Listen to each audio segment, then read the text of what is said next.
caminhando e cantando e seguindo a canção.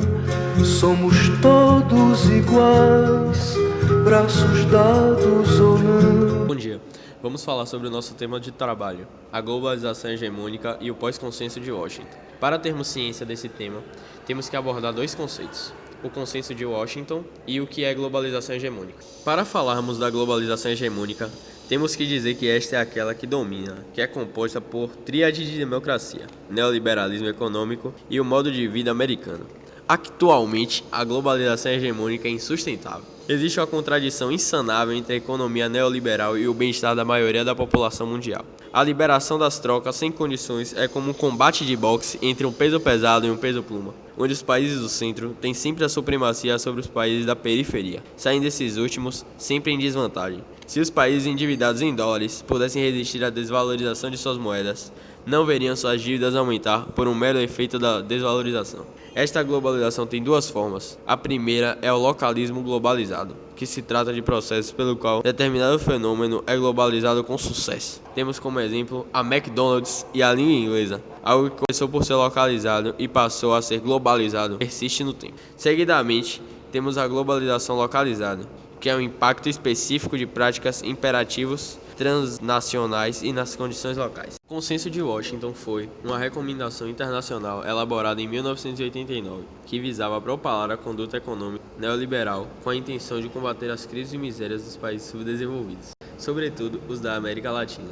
Sua elaboração ficou a cargo do economista norte-americano John Williams. As ideias defendidas por Williamson ficaram conhecidas por terem se tornado a base do neoliberalismo nos países subdesenvolvidos, uma vez que depois do Congresso de Washington, os Estados Unidos e posteriormente o FMI adotaram as medidas recomendadas como obrigatórias para fornecer ajuda aos países em crise e negociar dívidas externas. As recomendações do Conselho de Washington eram: reforma fiscal, promover profundas alterações no sistema tributário, no sentido de diminuir os tributos para as grandes empresas, para que elas aumentassem seus lucros e seu grau de competitividade. Abertura comercial, proporcionar o aumento das importações e das exportações através da redução das tarifas alfandegárias. Política de privatizações, reduzir ao máximo a participação do Estado na economia, no sentido de transferir a todo custo as empresas estatais para a iniciativa privada. Redução fiscal do Estado, reduzir os gastos do Estado através do corte em massa de funcionários,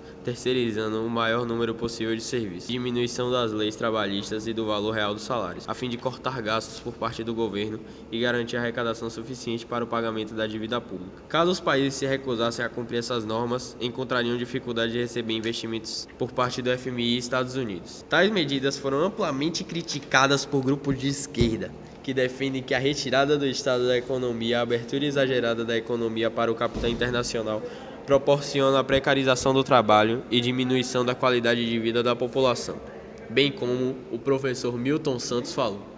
Unindo agora os dois temas, considerando em primeiro lugar os aspectos econômicos, temos que, no início da década de 2000, de 2002 até pelo menos o fim de abril de 2006, os países participantes da globalização, como China, Estados Unidos e a Europa, temos que eles tiveram grandes crescimentos econômicos no seu PIB, acima do estimado para o PIB mundial. Mas o Brasil, como sempre, estava de fora. A partir de maio de 2006, o cenário externo passou a apresentar sinais desfavoráveis sobre os efeitos da turbulência econômico-financeira desencadeada pelo comportamento da economia dos Estados Unidos. Posteriormente, levaria à crise de 2008. Entretanto, a economia brasileira não foi abalada, mostrando que superamos a vulnerabilidade que tínhamos na década de 90. Podemos dizer que essa nossa imunidade em 2006 se deve a um ótimo governo Lula, que nos deixou um legado de economia muito bom. Tanto que essa crise de 2008 só veio chegar ao Brasil em 2012,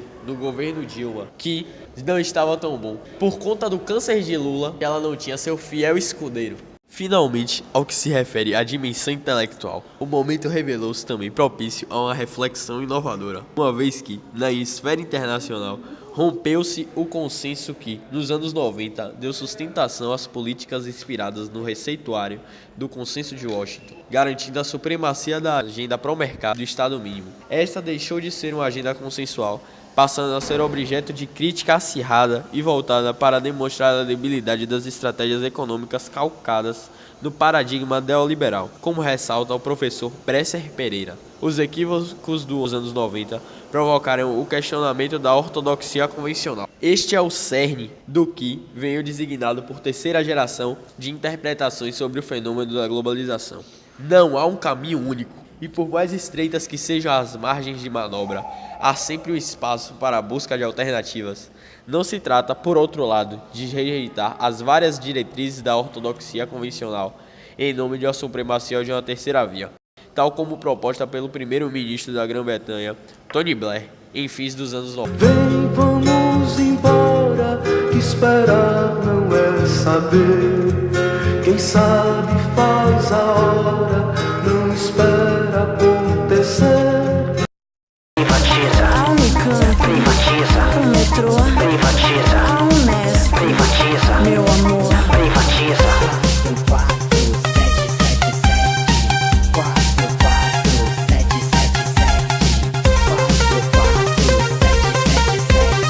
O vídeo que acabamos de ver nos mostra como os neoliberais brasileiros levam a política na brincadeira, buscando apenas a perpetuação do poder, diferente dos nossos partidos de esquerda que buscam levar o poder aos menos favorecidos. Os neoliberais tiranos não querem democratizar o poder, levando a globalização voltada para a elite. Aí que temos a nossa globalização hegemônica. Podemos também fazer um paralelo aqui em Salvador com o nosso cantor e vereador Igor Canário. Foi essa a vida que ele escolheu, essa luta pelo gueto. Esse nome, esse título assim, favela, é uma parada muito forte, né, velho? Merece respeito, porque é uma marca muito forte, é um povo que precisa de ajuda, precisa de alguém que fale por eles. Por isso que eu orgulho em dizer que eu sou o príncipe do gueto, que eu sou favela de verdade, que eu sou transparência, porque o povo do gueto é isso, o povo do gueto é simplicidade, é verdade, é amizade, é alegria, é respeito, é paz. Então, tá tudo aí nas imagens. É só se emocionar, abrace a ideia e leve a paz pra favela. Tamo junto.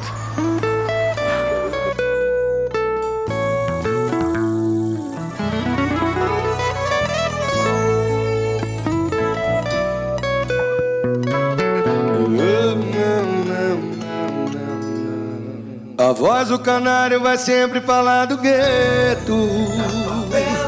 A voz do canário vai sempre falar. Canário, com suas letras críticas a essa globalização tirânica que exclui a população negra e periférica, conscientiza os jovens a lutar por seus direitos de forma irreverente e, como mesmo já dizia, não sou de baixar a cabeça pra ninguém. Eu não sou de baixar a cabeça pra ninguém, não. Só pra Jesus Cristo e minha mãe, tá ligado? Se vier tem, se vier tem, se vier tem, se vier tem. Após essa mensagem que nosso vídeo passou, espero que saiamos daqui pensando fora da caixa, criticando essa globalização tirana imposta pela elite branca e estadunidense. Somos a juventude, é tempo de mudança, chega de abusos do capitalismo, fora Temer.